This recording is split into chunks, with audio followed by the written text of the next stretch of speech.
Hello hi नमस्ते। शुरू करते हैं आज का पॉडकास्ट। आज ये कोई ब्लॉग वीडियो नहीं है, आज मैं पॉडकास्ट शुरू कर रही हूँ क्योंकि बहुत दिनों से मैंने कोई वीडियो नहीं बनाई थी। मुझे कोई दिक्कत हो गई थी, तो मैं क्या इलाज ले रही हूँ और मुझे क्या दिक्कत हो गई थी, आज इसके बारे में हम चर्चा करेंगे। वो अभी अभी मैडम आपने बताया कि आपकी वीडियो बहुत दिन से नहीं आ पाई है और आपको कोई दिक्कत हो गई थी। तो इस बारे में हमारे दर्शकों को आप थोड़ा ये बताएं कि आपको क्या परेशानी हो गई थी, आपको क्या दिक्कत आ गई थी। सबसे पहले मैं बताना चाहूँगी, मेरा नाम अर्चना है और मुझे ये दिक्कत 3-4 महीनों से ही पता चली थी। अचानक से ये दिक्कत मुझे पता चली। और दिक्कत क्या है, आप लोग अभी इतनी देर से सोच रहे होंगे कि दिक्कत क्या है। और मुझे है ब्रेस्ट कैंसर। आज हम ब्रेस्ट कैंसर के बारे में चर्चा करेंगे। मेरी बेटी का रिंग सेरेमनी का जब प्रोग्राम हुआ था, उसके बाद ये मुझे पता चला मेरी प्रॉब्लम के बारे में। तो अचानक से एक दिन मुझे एक गांठ सी महसूस हुई। फिर मैंने अपने हस्बैंड को बताया कि ऐसे ऐसे मुझे ये ब्रेस्ट में गांठ महसूस हो रहा है। तो हम तुरंत डॉक्टर के पास गए और डॉक्टर को दिखाया। डॉक्टर ने कहा कि इसके कुछ टेस्ट होंगे। आपको जो ये महसूस हुई, ये ब्रेस्ट में गांठ है, ये कितने दिन पहले आपको महसूस हुई थी? जैसा कि मैंने बोला, ये प्रॉब्लम जब 3-4 महीने से मुझे हो रही है, तो मुझे ये 3-4 महीने में के पहले ही ये मुझे महसूस हुई। जैसे मई के महीने में मुझे पता चला था, ये अगस्त चल रही है, तो मई के महीने में मुझे पता चला था। तो आपको ये पता कैसे पता चला? आपको कोई इसमें कोई दर्द होता था या क्या कोई, या कोई इसमें ब्रेस्ट में कोई लंप था क्या, कैसे मालूम पड़ा आपको? हाँ, पहले मैं अचानक से जैसे हम लोग नहाते वाते में ऐसे पता चलता है, तो हाथ से मुझे पता चला कि मुझे एक ब्रेस्ट में इतनी बड़ी गांठ है और छूने में उसमें दर्द हो रहा था। तो मैंने तुरंत अपने हस्बैंड को बोला, उन्होंने दिखाया डॉक्टर को। तो डॉक्टर को दिखाने के बाद फिर आपने कोई टेस्ट करवाया था इसका? मैं आपको शुरू से बताती हूँ। सबसे पहले हमने डॉक्टर को दिखाया, तो उन डॉक्टर ने थोड़ी सी शंका जताई कि ये थोड़ी प्रॉब्लम हो सकती है। आप इसकी एक टेस्ट बताया जो कि बायोप्सी बोलते हैं। तो मैं ये नहीं कराना चाहती थी। कैंसर का जो कोई ऐसा लक्षण दिखाई देता है तो सबसे पहले बायोप्सी का टेस्ट कराने की सलाह दी जाती है। हाँ, तो आप ये क्यों नहीं कराना चाहती थी? मुझे बहुत डर लगता है, डॉक्टर के नाम से ही बहुत डर लगता है, इसलिए मैं ये नहीं कराना चाहती थी। और मैं सोचती थी कि ये गांठ है, बस खाली टेस्ट कराऊंगी तो कहीं 1% कहीं कैंसर ना आ जाए। मैं इस बात से भी डरती थी। तो मैं सोचती थी ये बस गांठ है, गांठ ही गायब हो जाए, कुछ ऐसा इलाज मिल जाए, मैं बस ये चाहती थी। तो फिर आपने सोचा कि कोई इसका टेस्ट न कराना पड़े, तो आपने फिर इसका कोई इलाज लिया था कोई? हाँ, इसीलिए आप लोगों ने पिछले ब्लॉग मेरे देखे होंगे। मैं इसी वजह से पतंजलि, बाबा रामदेव, स्वामी रामदेव का जो पतंजलि हरिद्वार में है, मैं इसीलिए गई थी कि ये गांठ किसी तरह से इसका इलाज हो जाए। तो आपने वहाँ पतंजली हरिद्वार में जाकर इसका इलाज लिया, तो वहाँ आपको इससे कुछ फायदा मिला? जब तक मैं वहाँ पर रही पतंजलि में, करीब हम लोग 6 दिन के करीब वहाँ पर रहे थे, हमने शिविर किया था। तो जब तक मैं वहाँ पर रही तब तक मुझे थोड़ा सा आराम मिला था। और जैसे ही मैं घर पर आ गई थी तो मुझे पुनः ही बहुत दर्द होने लगा था।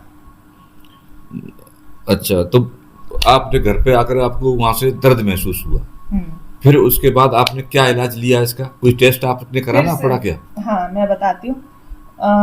जैसे घर पे आ गए थे हमें, दूसरे दिन फिर से मुझे दर्द शुरू बहुत तेज होने लगा था। तो मेरे हस्बैंड फिर से एलोपैथी में ही ले गए, क्योंकि इसका इलाज कहते हैं कोई और नहीं है, एलोपैथी में ही इलाज है। अगर हमें जल्दी आराम चाहिए तो एलोपैथी ही सहारा रह जाती है। तो फिर से हमें डॉक्टर पे ले गए और डॉक्टर ने फिर FNAC का टेस्ट, एक सबसे पहले एक छोटा सा टेस्ट होता है FNAC का टेस्ट, वो लिखा था, हमने वो कराया था।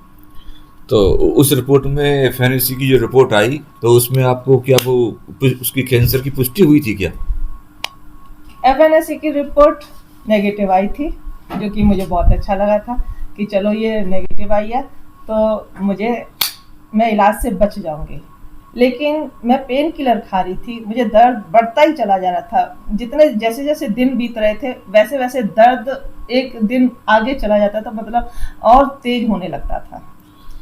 तो फिर आपने एफएनएसी के बाद जो एक मुख्य टेस्ट बायोप्सी का होता है, फिर वो कराया था क्या? हाँ, जैसे एफएनएसी का टेस्ट में वो नेगेटिव आया, लेकिन दर्द बढ़ रहा था, तो फिर हमने दूसरे डॉक्टर से कंसल्ट किया, उन्होंने बायोप्सी के लिए बोला।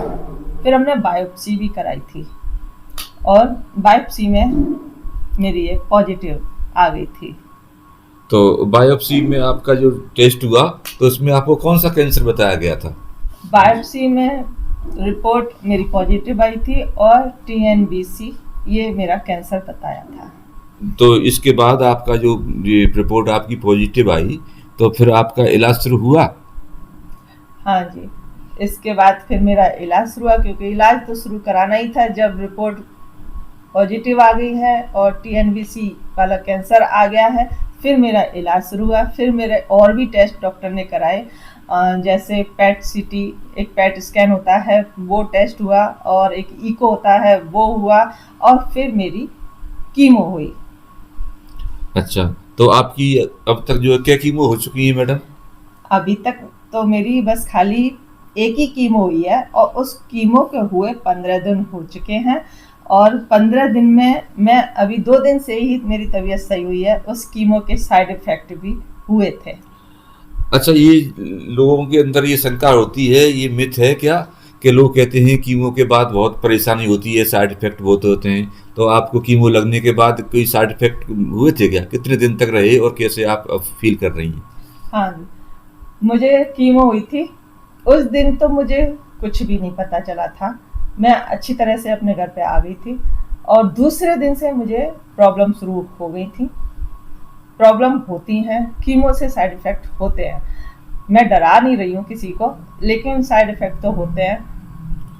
अच्छा, तो इस बीमारी से लड़ने में आपको आपके घर में, परिवार में किस किस का सहयोग मिला?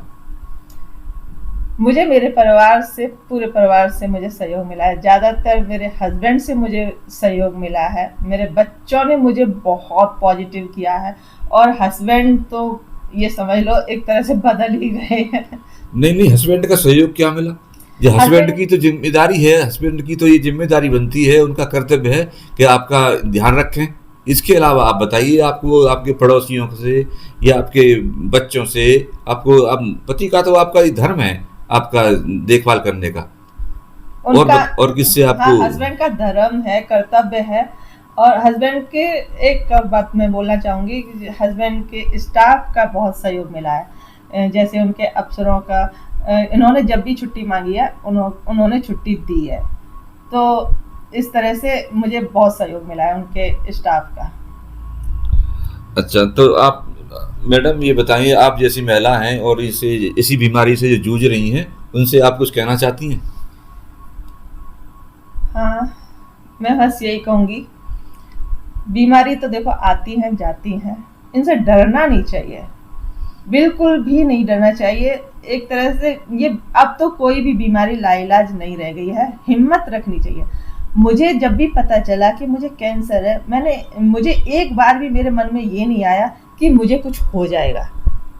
मेरे मन में एक बार भी नहीं आया, और मैंने बस यही मेरे मन में बस यही आता है, ये भी एक तरह की बीमारी है, ये सही हो जाएगी, बस यही आता है। तो यही है, डरे नहीं कोई भी बीमारी। हाँ, इसका नाम बड़ा है, जो भी सुनता है वो चौंक जाता है और बोलता है ये कैसे हो सकता है।